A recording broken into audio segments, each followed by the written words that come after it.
যে আল্লাহর কাছে আমরা মাথা নত করেছি, পৃথিবীর কোন শক্তির কাছে ওই মাথার নত হতে পারে না। ফেরাউন বলল, তাই নাকি? দেখি তোদের ইমানের পাওয়ার কত বড়। অর্ডার করলো, বিশাল বড় পাতিল নিয়ে আসো, কড়াই নিয়ে আসো, কড়াই ভর্তি তেল গরম করতে শুরু করো। টকবক টকবক করে কড়াইয়ের মধ্যে গরম তেল। ফেরাউন বলে, ও অর্থমন্ত্রীর স্ত্রী, তোমারে অনেক ভালো জানতাম, এখনই আমার পায়ের সামনে সেজদায় লুটিয়ে পড়ো, আল্লাহরে ছাড়ো, আমি তোরে ছেড়ে দেব। অর্থমন্ত্রীর বউ বলে, এত সোজা না। সুবহানাল্লাহ বলে। কি ইমান?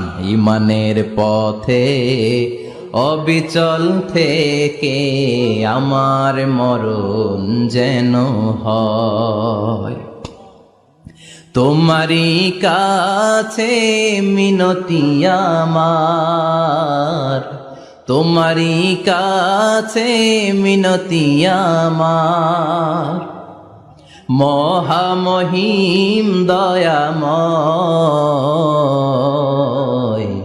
ইমানের পথে অবিচল থেকে আমার মরণ যেন হয়। পড়ে না?